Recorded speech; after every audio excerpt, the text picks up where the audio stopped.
আরেকটা কথা বললেই আমি সমাপ্ত ঘোষণা করব। বেশি কথা বলতে চাই না। এই কথার কিছু কথা আছে পিছনে লুকায়া।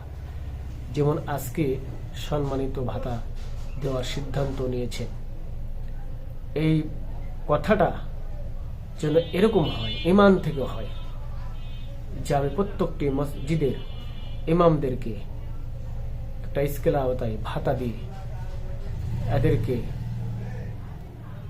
আমি এই দেশে সম্মান দিয়ে রাখবো। যে কোনো সরকার এরা ইচ্ছা করলেই পারবে, কিন্তু এর পূর্বে করে নাই, এই জন্য এরা ধ্বংস হয়ে গেছে। হাসিনা কোটি কোটি টাকা, মন্ত্রীরা, এমপিরা, তৃণমূলের নেতারাও কোটি কোটি টাকার মালিক হয়ে গেছিল। আজকে ভোগ করার মানুষ নাই, সব থেকে পালাই গেছে। যদি কোরআনকে সম্মান করতো, বিশ্বাস করুন, এত লাঞ্ছিত, এত অপমানিত হওয়া লাগতো না। এই দেশের বিভিন্ন দলে বিভক্ত মানুষ, তাই বলে ইসলাম প্রিয় মানুষ কি কম? হিন্দু, খ্রিস্টান, বৌদ্ধ, নাসারা, সাঁওতাল, এরকম 27টি জাতি বাংলাদেশে বসবাস করছে। এর অধিক হতে পারে। তাহলে সকলকে সম্মান দিয়ে মানুষ হিসাবে আমাদেরকে চলতে হবে। ইমাম মুয়াজ্জিমদেরকে যে সম্মান করলো, সে ইমাম মুয়াজ্জিমকে সম্মান করলো না, সে স্বয়ং আল্লাহ এবং আল্লাহ রসুলকেই সম্মান করলো। বলি সুবহানাল্লাহ। এবং ইমাম মুয়াজ্জিমের যা করণীয়, এটা যদি এই সরকার করে যেতে পারে, তাহলে এটা বিশ্বাস হয় সরকারের জন্য প্রতি মসজিদ থেকে আলাদাভাবে, স্পেশালভাবে ইমামদের দোয়া থাকবে। এবং ভোটের সময় যে পেনশন বা পেরেশানি হওয়া লাগে, বিভিন্ন যারা চাকরি করে পেনশন বাড়ানোর জন্য আন্দোলন করে,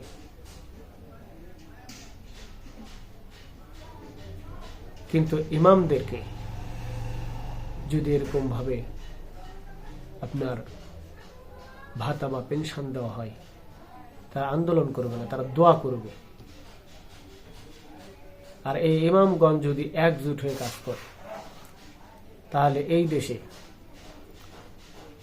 ওই মন্ত্রী, ওই এমপি কখনোই পদভ্রষ্ট হবে না, তথা ক্ষমতায় রাখবেন আল্লাহ তাআলা।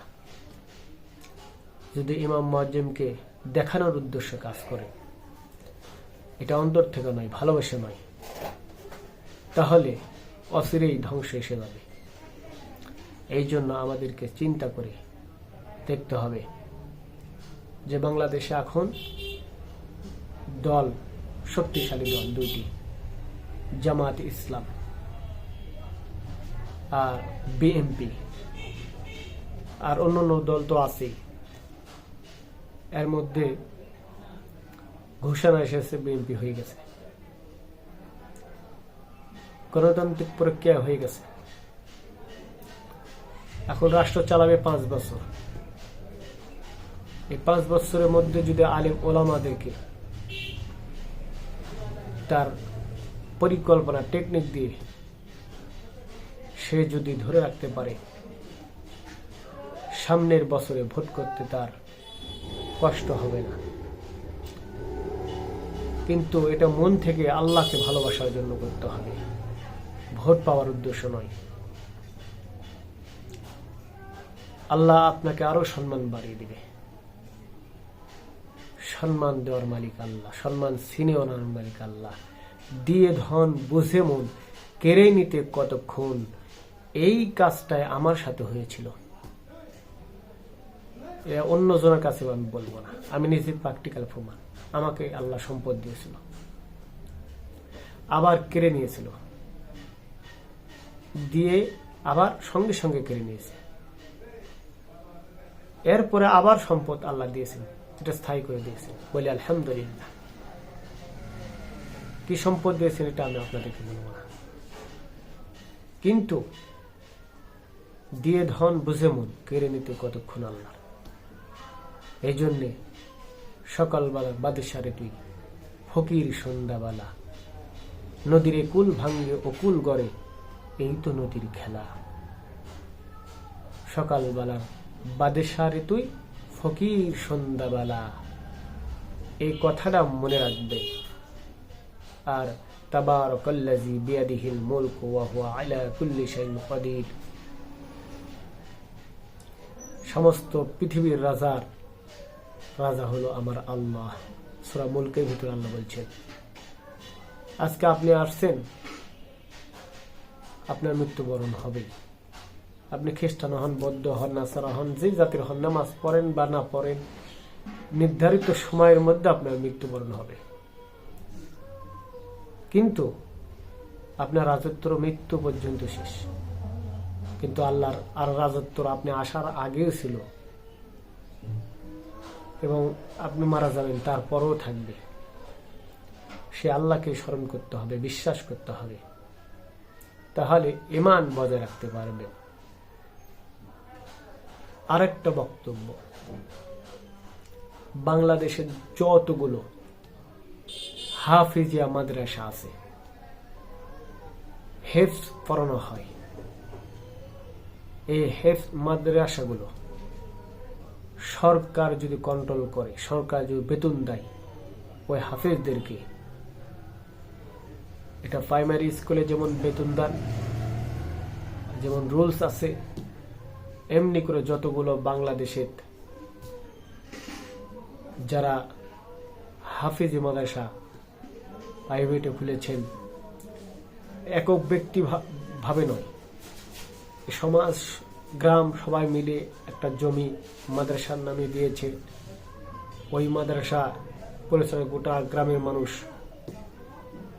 সেখানে ওই জমি তথা ওই হাফেজি মাদ্রাসা সম্পূর্ণ সরকার ইচ্ছা করলে সে নিয়ে ওই হাফেজদেরকে বেতন দিতে পারবে।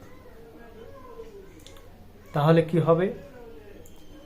তাহলে কোরআনকে সম্মান করা হলো। ইন্নাহু লাকুরআনুল কারীম ফি কিতাবিম মাকনুন, নিশ্চয় কোরআন সংরক্ষিত আছে লাউহুল মাহফুজে।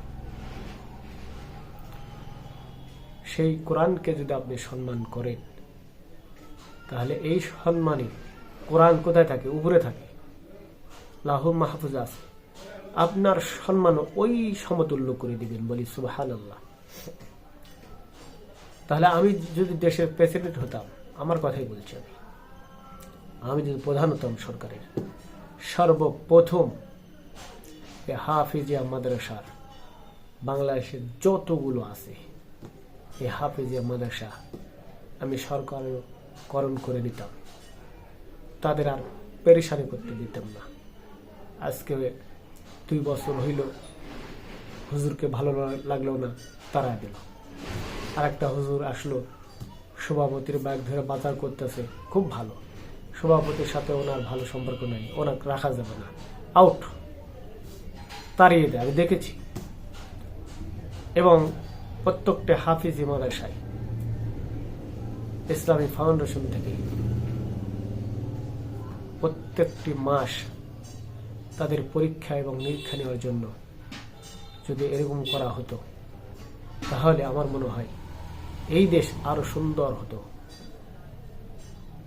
আমরা মুখে বলি একটা, করি একটা। এই জন্য আমাদেরকে ভাবতে হবে যে হাফেজিয়া মাদ্রাসা যত আছে এগুলো নিষ্ঠ নিয়ে, এই যে মাহফিল করা হয়, মাহফিলে বিভিন্ন জায়গার মানুষ এসে দান করে, কেন এরকম হবে? এখানে সরকার অপমানিত হচ্ছে। আমরা আলেম, আমাদেরকে অ্যাডভান্স করে নিয়ে যেতে খরচ আছে 50,000, 1 লক্ষ, 1.5 লক্ষ, 2 লক্ষ টাকা খরচ হয়।